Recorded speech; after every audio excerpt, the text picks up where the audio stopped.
until somebody does something other than just sit and yell and throw epithets at each other, until somebody does something, as Donald Trump did. And of course, when he does, the professionals, they're going to get very distraught because they're going to see someone accomplish it. When they accomplish things like the Abraham Accords in the Middle East, or they accomplish things like peace in Ukraine, then they get they get jealous is what they get. So I would not bet against Donald Trump making a deal. And when he does, he doesn't like to lose. Oh, let's go back to those outspoken exchanges between President Trump and President Zelensky, which can only increase the mistrust between the two ahead of negotiations to try to end the war. Ukraine was not at the talks between the US and Russia in Saudi Arabia yesterday. Already, senior figures in the Trump administration have made it clear Ukraine will have to give up territory. The US will not guarantee its future security and suggested sanctions against Russia should be eased. So is this really an example of the art of the deal? The book, of course, that Donald Trump wrote. Let's talk to Jeffrey Price, former US foreign policy advisor who negotiated nuclear disarmament agreements with Russia and Ukraine. He's now a senior fellow at the Foreign Policy Institute. Good evening, Jeffrey. Good evening. Let me ask you, first of all, about those exchanges between President Trump and President Zelensky, the US president describing his Ukrainian counterpart as a dictator, President Zelensky talking about how Trump is in a misinformation bubble. I mean, what do you make of all of that? I mean, I wouldn't put too much emphasis on this. This is kind of the pinball machine of the first few weeks of an administration. And I think President Zelensky was frustrated at some of the things that happened last week in Munich and it being excluded in Saudi Arabia. And President Trump, whose own advisors say he sometimes tends to react in the moment, maybe just reacting against that. But I think at bottom, these negotiations are going to have to deal with some fundamental realities about the position that Ukraine plays in the security of Europe, really the security of the world. And that process just really began the process of engaging with Russia just in the last few days. So I think it's going to be a while. The issues are going to be very hard to resolve. And most of all, I think it's going to be very important that we come at them from a position of strength, and I'm hoping that gets reinforced. But when you look at what happened in those initial talks between the US delegation led by Marco Rubio and the Russian team led by Sergei Lavrov, I mean, you talk about approaching this question of trying to end the war in Ukraine from the strongest possible position. But as I was saying there, the Trump administration have already said that Ukraine's going to have to give up territory. They've already said that they're prepared to restore diplomatic ties. Marco Rubio suggested that sanctions could be lifted. Are you concerned that the US is giving away a huge amount before the proper negotiations even begin? I mean, it won't be successful if we go at the Russians with concessions. I mean, one thing that you should learn from negotiating with the Russians is that, you know, if you give Putin a gift, it's not like Valentine's Day and you can expect a gift in return. For him, it's like Christmas, and he's going to expect more concessions. And so I think we're going to have to get to a point where Russia, which is the underlying cause of the war, starts to take this more seriously, because where Russia is now, frankly, is just not a place where it's going to be acceptable. Certainly for Ukraine and nor really for the United States. It was unfortunate that, you know, last week there was talk of sort of territorial concessions. Those were then walked back. I think we're just in the very early stages of this, and obviously, the one thing I would say is that President Trump is in a very strong position with respect to Russia. He can drive a very hard bargain. And to get to a resolution of this war, he's going to have to play that hand in a way that extracts some real concessions to Russia in order to get a lasting peace. So I think we're in the early days. Doesn't he have to bring in President Zelensky? Isn't there a problem in this day and age to have these two superpowers talking about the future of a country which, despite what President Trump has been saying does have a democratically elected leader who has promised to have more elections, but who is pointing out the impracticalities of holding such elections while he's got a fifth of his country under Russian occupation. I mean, doesn't Donald Trump have to bring President Zelensky into these talks? Absolutely. There's no question. Ukraine has to be part of this. Ukraine has earned a place not just at the negotiating, but it's earned its independence. Zelensky was elected under the Ukrainian constitution while there's martial law, which there is while they're being invaded. You can't have elections. And so, I mean, eventually there will be elections in Ukraine, but it's a bit rich to hear these kinds of requests from Vladimir Putin, who has his rivals killed in the Gulag. I mean, if you look at what happened to anti-corruption crusaders, it really kind of begs the question of Russia's own not just lack of democracy, but the deep corruption inside the Russian state. So if the conversation is going to be broadened, I think that Russia needs to be part of that as well. There is the prospect of a meeting between Donald Trump and Vladimir Putin. Do you think that is an important part of negotiations to try to establish the parameters? And I mean, how do you think that President Trump should approach Putin? So it seems to me that it would be difficult to have a meeting until and unless you had a resolution to Russia's invasion of Ukraine. And I think that's going to be hard to do.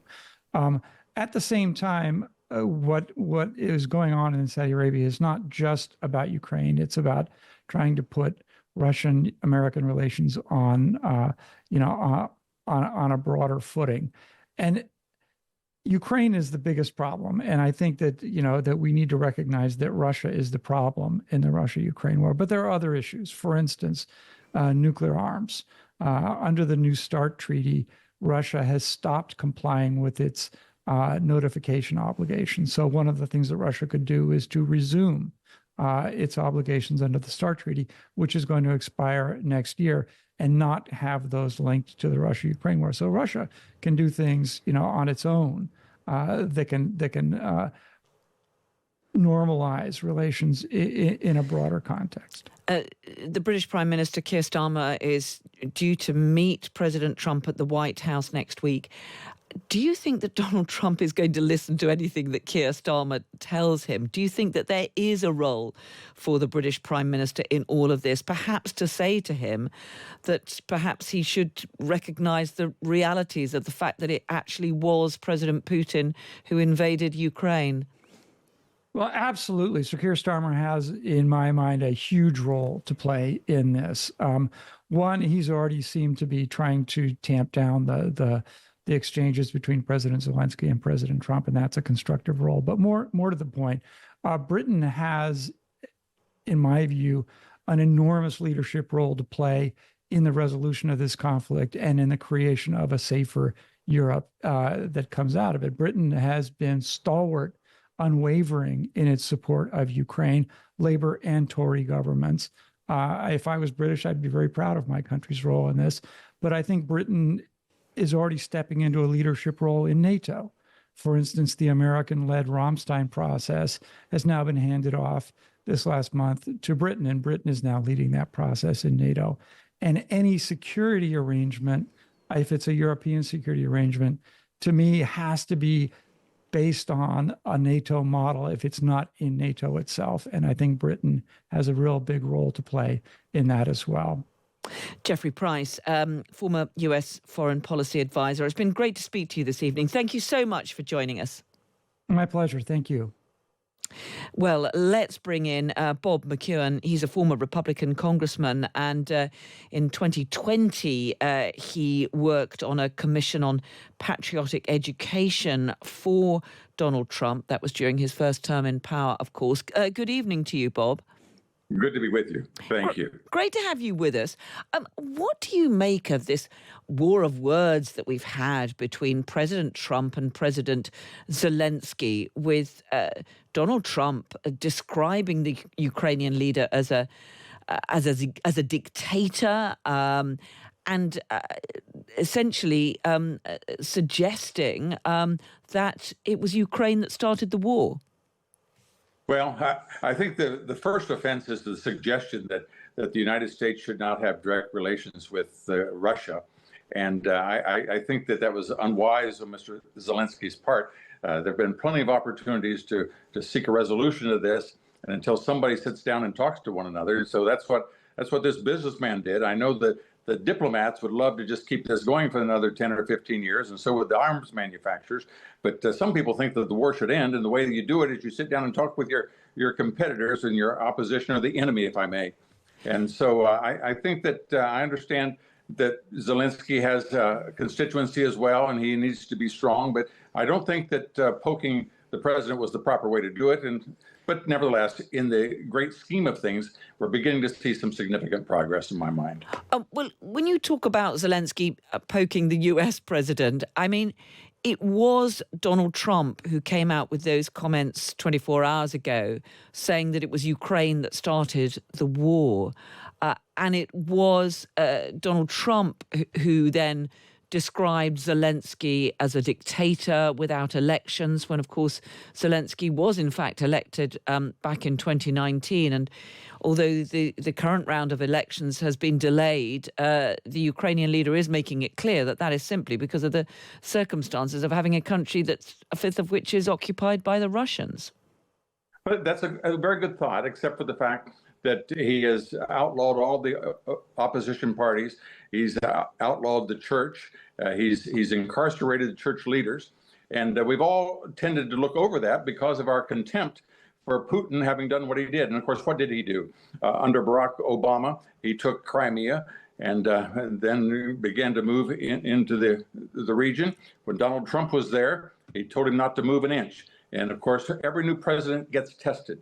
And so he tested in Syria, an American installation. Donald Trump took out that Russian installation in toto. Every single one. And after that, we didn't hear any more from Mr. Putin. Then, of course, we have Biden again, part of the. But when we come to these negotiations, Bob, we've seen those talks between the U.S. delegation led by Marco Rubio yesterday.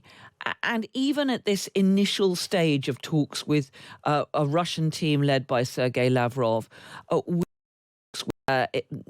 senior figures in the Trump administration making it clear that Ukraine is going to have to give up territory. We've had the suggestion already of the restoration of diplomatic ties. And we had Marco Rubio suggesting that some sanctions against Russia should be lifted.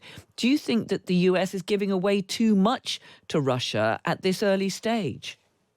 That's an excellent question and very appropriate. And yet the significance is that nothing is given away. And that diplomats who get paid by being in office, not by being successful, but they're the ones that say, until the enemy does this, until they surrender that, until they agree to this, we're not going to talk to them. We've gone through that now for 3.5 years. Every one of the foreign ministers in Europe has had the opportunity to engage in this effort. And now we have a businessman that says, look, we're going to have to make some changes here, some changes there. Now, he hasn't given away a thing. He doesn't intend to give a thing. But he was able to accomplish more in the Middle East than 50 years of all the experts. And this little 4% of the population of the world, called Americans, they have to protect the South China Sea, where 60 to 70% of all maritime traffic takes place. We have complications in Latin America. We have troubles in the Middle East. And in this situation, we're going to say, let's sit down and begin to talk. And everybody's going to have to give a little bit. Now, they haven't given anything away, but they haven't folded their arms and yelled at him, until you surrender, I'm not going to talk to you, which has been the process of the last 3 years. So do you think, despite all the difficulties that we've seen since that initial meeting, that Donald Trump can pull off a deal to end the war? And does that depend on a face-to-face meeting between Donald Trump and President Putin? Well, I think that the face-to-face meeting is just the very beginning. That's just to begin to clear the decks a bit. But nothing's going to be done without the support of the Ukrainian people. There's no doubt about that. But until somebody does something other than just sit and yell and throw epithets at each other, until somebody does something, as Donald Trump did, and of course when he does, The professionals, they're going to get very distraught because they're going to see someone accomplish it. When they accomplish things like the Abraham Accords in the Middle East, or they accomplish things like peace in Ukraine, then they get they get jealous is what they get. So I would not bet against Donald Trump making a deal. And when he does, he doesn't like to lose. Shouldn't that start with bringing in President Zelensky? No, not in the beginning. Right now, until we begin to get across the board here, 85% of all of the economic activity in Russia 3.5 years ago was done in the American dollar. Now it's down to 13%. The incompetence of the people that have been in charge for these past 36 months have driven an alliance between China and Russia that is to the disadvantage of every single freedom-loving person on the globe. And until we begin to make a relationship with Russia, pull it back into Europe and get it away from that tie that the Chinese can use it at will, where the relationship between, and again, you look at Germany, Germany's pumping hard currency to Russia by using their energy, and yet turns to the Americans and say, why don't you defend us? So this whole thing is beginning the adults are beginning to arrive now. We're going to have to make some changes. And after anyone who looks over their shoulder at the lack of success that's taken place has to agree, let's give peace a chance. Just finally and briefly, if you can, Bob, is there a role for the British Prime Minister Keir Starmer? He's going to be meeting Donald Trump next week. Do you think Donald Trump's in any mood to listen to Keir Starmer, who apparently wants to be a bridge between Europe and the US? Well, it's a good thought. The fact is the American people and the British people are locked by their hearts. They love each other. And when the foreign minister of Britain calls the president of the United States a woman-hating Nazi, we always think we can't help but chuckle when you have a laborite calling an American a socialist. But nevertheless, we understand what the politicians do. The American people and the relationship with the British people is the bond that's greater than any other bond on the planet, in my judgment. Therefore, the Prime Minister will naturally and always have a major role to play in anything that we do together. Bob McEwen, former Republican congressman. It's been great to speak to you. Thank you so much for joining us. Thank you.